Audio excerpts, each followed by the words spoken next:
Esto es el estudio del Antiguo Testamento. Vamos a resumir la lección 14.3, Malaquías, el profeta de dar lo mejor de sí. Vamos a hablar del autor y la fecha de este libro. Estaremos hablando del trasfondo. También tocaremos del propósito y los temas del libro. Repasaremos el bosquejo y estaremos hablando acerca del contenido de todo el libro de Malaquías. Vamos a dar comienzo a esta lección 14.3, Malaquías, el profeta de dar lo mejor de sí. La palabra Malaquías quiere decir mi mensajero, y por ese motivo hay algunos eruditos que afirman que esto no es un nombre propio y que la paternidad literaria de Malaquías es anónima. No obstante, hay otros eruditos que toman un punto de vista completamente diferente. Ellos sostienen que la lectura más natural del texto bíblico es la de considerar a Malaquías como un nombre propio y una atribución de paternidad literaria, o sea, decir que Malaquías fue una persona y que Malaquías era el nombre de la persona y que Malaquías fue el que escribió este libro. El curso que estamos estudiando toma este punto de vista, que un profeta llamado Malaquías es el autor del libro. Malaquías mantiene el enfoque en el mensaje de Dios y lejos del mensajero o él mismo. Por lo tanto, no sabemos mucho del profeta, aparte de saber que él vivió en Jerusalén. Y aunque el propio libro no se refiere a fechas históricas o fechas o eventos particulares, la evidencia bíblica interna nos apunta fuertemente a que fue una fecha después del exilio. Y esta evidencia incluye referencias a un gobernador, por ejemplo. También se hace referencia a un templo y similares condiciones sociales a las que sucedieron durante el periodo de Esdras y de Nehemías. Inclusive algunas referencias y similitudes que leemos de este libro nos indican que Malaquías pudo haber sido contemporáneo de Nehemías. Sin embargo, algunos eruditos de la Biblia sugieren que debido a que no se menciona específicamente ni a Esdras ni a Nehemías en el libro, el ministerio profético de Malaquías pudo haber ocurrido antes de que vinieran a Judá. Debido a esta incertidumbre, no podemos fijarle la fecha exacta del escrito de Malaquías o una fecha específica, pero sí podemos deducir que Malaquías escribió su libro en algún momento en el periodo del año 470 al año 420 a.C., después del exilio, ya después de que habían regresado. Eso es lo que leemos sobre el autor y la fecha. ¿Qué leemos acerca del trasfondo? Pues así como Ageo y Zacarías, el trasfondo histórico de Malaquías envuelve las condiciones tanto políticas, sociales, religiosas que existieron después del exilio. Habiendo vuelto y establecidos ya en su tierra, una vez más el pueblo se había vuelto descuidado y apático en su espiritualidad. La historia de siempre con el pueblo. Y aunque todavía no se habían rebelado totalmente en contra de Dios, la desobediencia de ellos les estaba llevando en esa dirección. Y habían empezado a desobedecer la ley y no habían dado a Dios lo mejor de sí, ni en tiempo, ni en finanzas, ni en relaciones matrimoniales o prácticas de adoración. Y fue entonces que Malaquías entró en la escena y exhortó al pueblo a dar a Dios lo mejor de sí.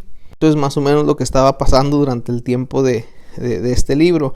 El propósito y los temas. El propósito de este libro de Malaquías era llamar al pueblo de Dios a que regresaran a la vitalidad espiritual. Para cumplir ese propósito, Malaquías dio énfasis a varios temas importantes. Primero, la naturaleza y características o atributos de Dios. Segundo, enfatizó en el tema de guardar el pacto. Tercero, de dar a Dios lo mejor de sí. Eso es lo que leemos sobre el propósito y los temas. El bosquejo. Este libro de Malaquías se estructura alrededor de 6 argumentos o 6 debates que tuvo el pueblo de Israel con Dios. Incluso los sacerdotes discuten a veces con Dios mismo. Y estos argumentos se enfocan en 10 preguntas que fueron planteadas por el pueblo en respuesta a los cargos de Dios en contra de ellos.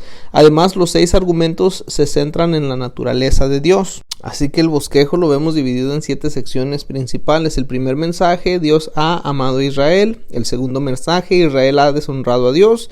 Tercer mensaje, Judá ha sido infiel en 2 maneras. Cuarto mensaje, el Señor vendrá de repente.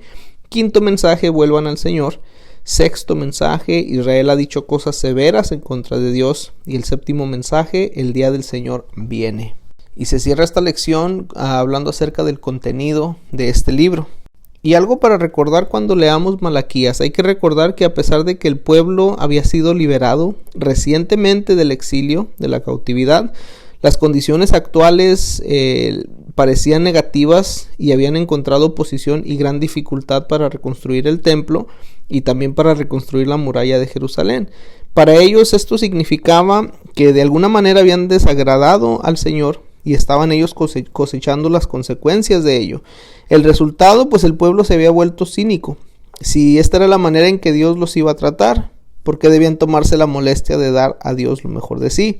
Se cuestionaban. Sin embargo, las circunstancias negativas en la vida no necesariamente son el resultado de una disciplina o un juicio de Dios. A veces son simplemente el resultado de vivir en un mundo caído, como bien lo sabemos y lo hemos hablado y experimentado muchos de nosotros. Y encontramos a través de este libro que Dios respondió las preguntas de su pueblo, les aseguraba de su amor y les aseguraba la compasión que tenía por ellos. Él tenía algunas acusaciones en contra de ellos también. Por ejemplo, aunque el pueblo reconocía que Dios era su rey y su señor, ellos traían animales enfermos para sacrificar y en violación a la ley que Dios ya les había dado. Sus hechos no igualaban sus palabras y por ese motivo pues demostraban ellos insinceridad. Y Dios deseaba que ellos trajeran lo mejor de sí, porque Él es digno de respeto, Él es digno de reverencia y también de devoción.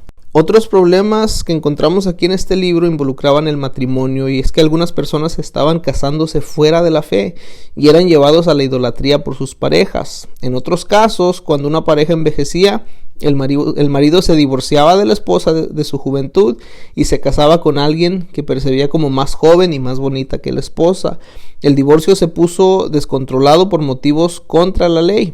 Y es en ese contexto que Dios declara a través del profeta que aborrece el divorcio, Malaquías 2, versículo 16, mientras que otros pasajes bíblicos discuten el divorcio y segundas nupcias de perspectivas diferentes. En este pasaje específico Dios declara su desapego al divorcio sin ofrecer más requisitos. No obstante, el ideal de Dios es el compromiso de por vida en el matrimonio. Otras acusaciones que encontramos en el libro es el dar a Dios las finanzas, dar las finanzas a Dios. La ley de Moisés ordenaba al pueblo dar a Dios el 10% de sus ingresos, el diezmo. Y el diezmo era para recordarles que todo lo que tenían era de la mano de Dios. El pueblo, sin embargo, no estaba trayendo sus diezmos.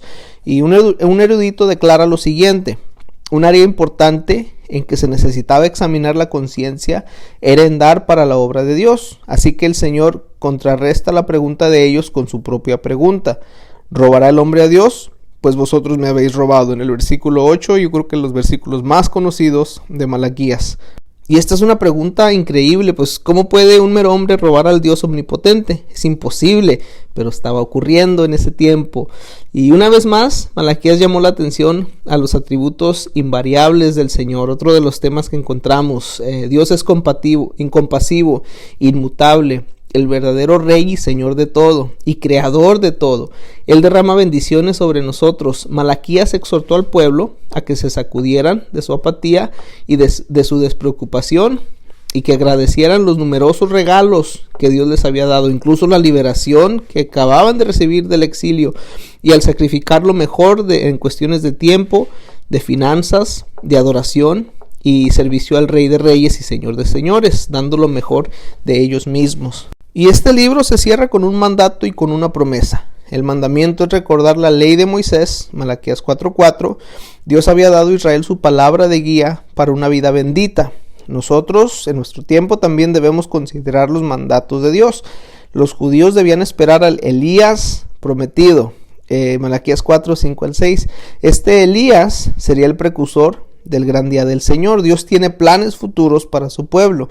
Así, el Antiguo Testamento acaba en una nota de esperanza de la venida del Señor. Y ese fue el resumen de la lección 14.3, Malaquías, el profeta, de dar lo mejor de sí. Hablamos del autor y la fecha de este libro. Hablamos del trasfondo, hablamos del propósito y los temas, estuvimos repasando el bosquejo y hablamos del contenido, lo que contiene este libro de Malaquías. Dios les bendiga.